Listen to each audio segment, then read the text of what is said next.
Venice has a rich and fascinating history that spans over the millennium, which contributed to its unique identity. Once an independent republic, Venice spent more time outside the Roman Empire. It was known as the Republic of Venice for nearly 1,100 years. So what were they up to during such a long time? Making money, engaging in trade, especially in silk, grain, spice, and art. Situated in the crossroad between Europe and West Asia, Venice's strategic location allowed for control of the trade routes and the maritime dominance in the Mediterranean. The Republic of Venice was also known for its unique system of government, blending elements of democracy and oligarchy. While everyone else was still operating under monarchies and hereditary systems, Venice quietly conducted elections. The nobility were also influential businessmen. In the midst of the Dark Middle Ages, Venice shone as the brightest star on the Italian peninsula. Venice is considered the first true international financial center and a maritime power, and was once among the wealthiest cities in the world.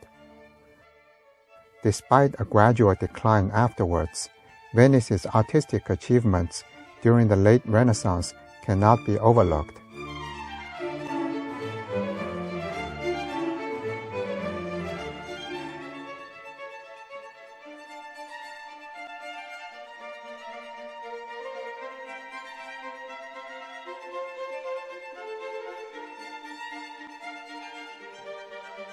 We can witness these accomplishments firsthand in St. Mark's Square and the Doge's Palace.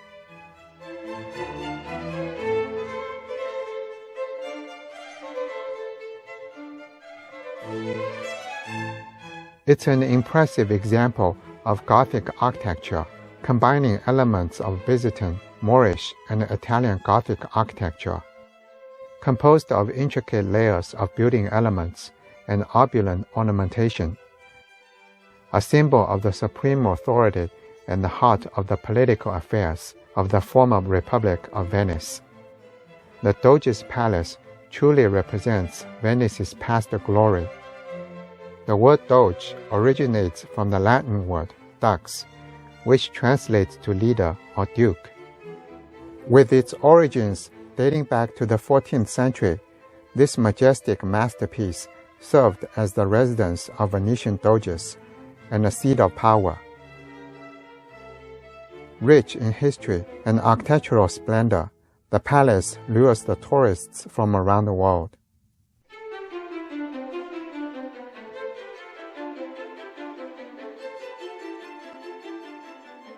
The courtyard of the Doge's Palace is a captivating space.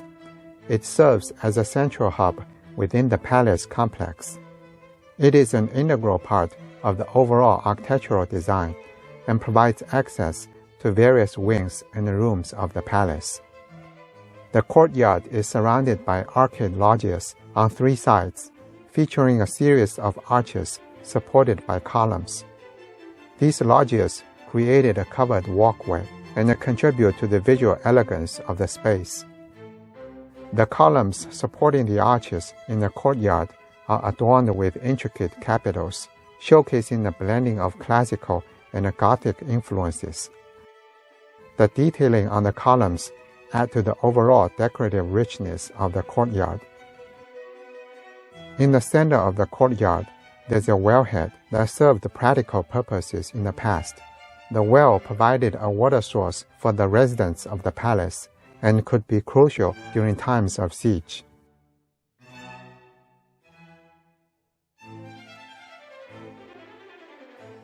The staircases within the courtyard lead to various levels of the palace, allowing access to different rooms and chambers. One of the notable staircases is Scala dei Giganti, meaning Staircase of the Giants, which serves as a monumental entrance to the Doge's Palace, where important political and legislative activities took place.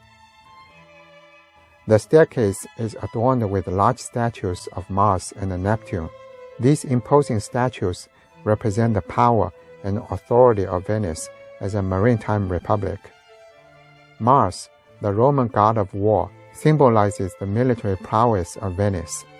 Neptune, the god of sea, represents the city's maritime dominance. The staircase's ornate railings and the balustrades add to its architectural splendor. The detailing on the staircase reflects the artistic and the cultural richness of the Venetian Republic during its heyday.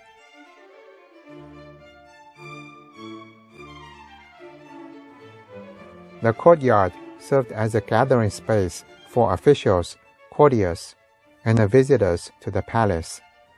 Important ceremonies, events, and official receptions often took place in this central area.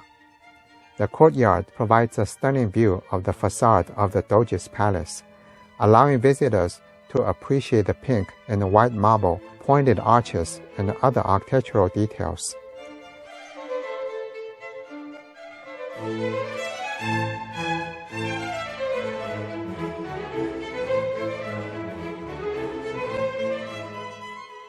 Visitors to the Doge's palace can experience the charm of the courtyard as they explore the historic rooms and halls of this iconic Venetian landmark. The combination of architectural elements, open space, and the sense of history in the courtyard contributes to the overall allure of the Doge's palace.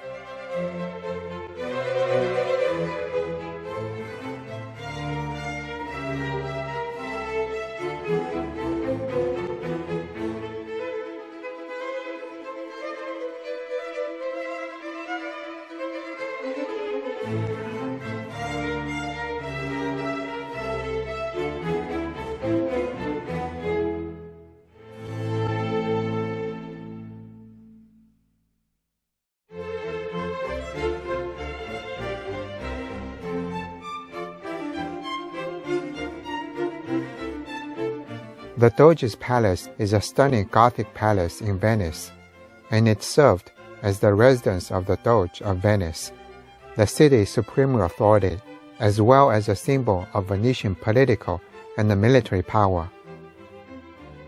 The interior of the Doge's Palace is rich in history, art, and architectural details.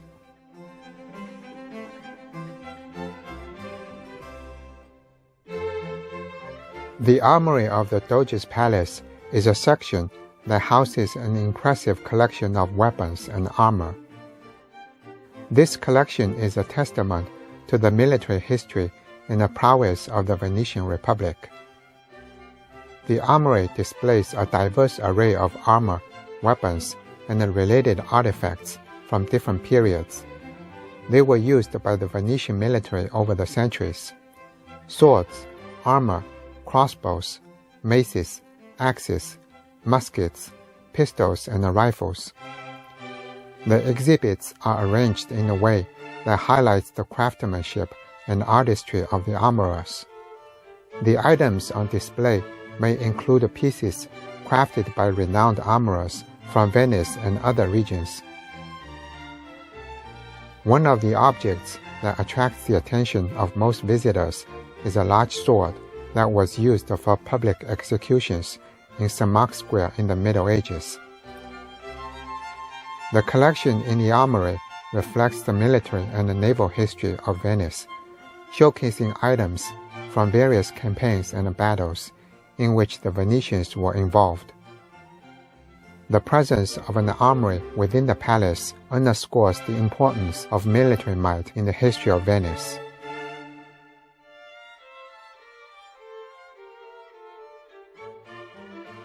The Great Council Chamber is one of the most significant rooms in the palace and served as the meeting place for the Great Council, which was the highest political authority in the Republic of Venice.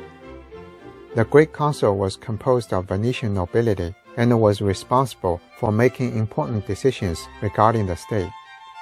The chamber was designed to accommodate a large number of councilors, and its dimensions are impressive. The room measures about 174 feet in length, 82 feet in width, and has a height of over 49 feet. One of the most notable features of the Great Council Chamber is the vast collection of paintings that adorn its walls. The most famous among them is Tintoreto's monumental painting, Paradise, which covers the entire end wall of the chamber. 92 by 30 feet, this massive artwork is considered one of the largest oil paintings in the world, and it depicts a heavenly scene with around 500 figures in details, showcasing the wealth and the power of Venice.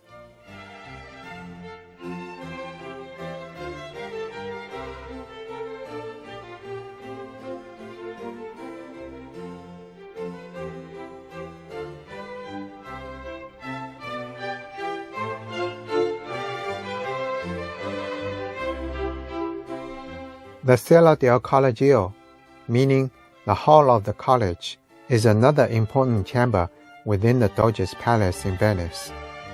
The hall served as a meeting place for the Collegio, a small and influential executive committee within the Venetian government. The room is notable for its rich decoration, including artwork and furnishings that reflect the grandeur and the power of the Venetian Republic during its heyday. One of the highlights of the room is the large painting by Paolo Veronese, The Triumph of Venice, which adorns the ceiling. This artwork celebrates Venice's military and naval successes and is a testament to the city's power and prosperity during the height of Venetian Republic. The Sala del Collegio is richly decorated with stucco work, gilded moldings, and other ornate details that exemplify the opulence of Venetian art and architecture. While not as large as the Great Council Chamber, the Sala del Collegio holds significant historical and artistic importance within the Doge's palace. Visitors to the palace can explore this chamber and appreciate the unique role it played in the governance of the Venetian Republic.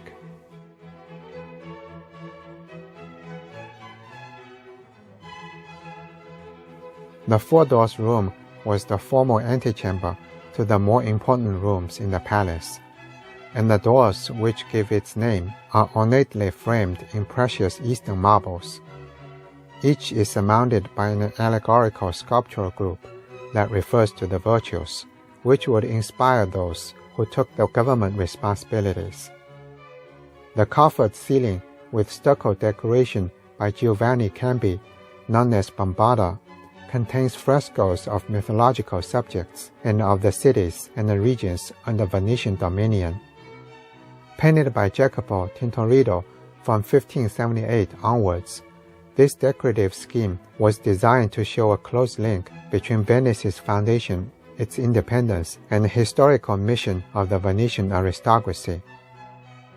Among the paintings on the walls, one that stands out is Titian's portrait of Doge Antonio Gramani kneeling before Faith. On the easel stands a famous work by Tiepolo, painted between 1756 and 1758. It shows Venice receiving the gifts from the sea from Neptune.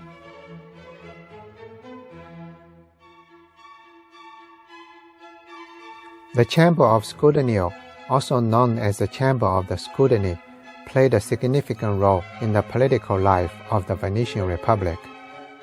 It was used for the scrutiny or examination of candidates for various public offices. It was in this room that the voting for new members of the Great Council took place. The process involved selecting individuals to fill positions of importance in the Venetian government. The chamber is notable for its artistic and architectural features. It is decorated with paintings and sculptures that reflect the grandeur and the prestige of the Venetian Republic. The room's design and ornamentation contribute to the overall opulence of the Doge's palace. While the Great Council Chamber and the Sala del Collegio are often more famous, the Chamber of the Scrutinio is an important part of the Doge's palace, showcasing the Republic's political processes.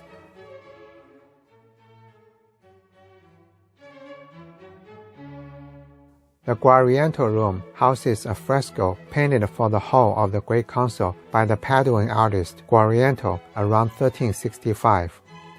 Almost completely destroyed in the 1577 fire, the remains of the fresco were rediscovered in 1903. Guariento's fresco depicts paradise.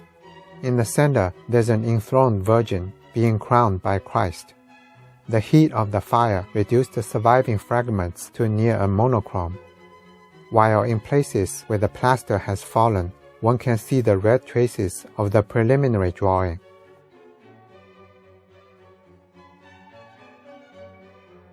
The prison in the Doge's palace, known as Prigiani or Piombi, is a historically significant part of the Doge's palace. The name Piombi translates to leads in English, referring to the lead roofing of the building where the prison cells were located. This I think was the modern one, comfortable one. Means space, like Prison cells. something like this was roofing. This is another prison cell. The prison is most famous for having held the infamous Venetian adventurer and womanizer Giacomo Casanova for a brief period in 1755. The prison is situated on the top floors of the Doge's palace, above the ornate rooms and halls used by the ruling authorities of the Venetian Republic. The cells were built beneath the palace's lead roof, giving the name Piombi. The prison cells were often cramped, damp, and lacking in natural light. The harsh conditions were intended to deter prisoners from attempting to escape. The prison also had a reputation for being a place of secrecy and isolation. When the prisoner was walking on the bridge, seeing the beautiful scenery before his eyes, he would sigh, giving the bridge its name, the Bridge of Sighs. The Bridge of Sighs connects the Doge's palace to the new prison across the Rio de Palazzo. The bridge acquired its name because, according to local legend, prisoners would sigh at their last view of Venice through the bridge's windows before being taken to their cells. Visitors to the Doge's palace can explore the prison area as part of their tour, gaining insights into the darker aspects of Venetian history and the punitive measures employed by the authorities. The combination of opulent staterooms and the stark prison cells provides a comprehensive view of the complex's multifaceted history. The interior of the Doge's palace reflects the wealth, power, and artistic achievements of Venice during its heyday. It's a testament to the city's cultural and political importance in the history of Europe.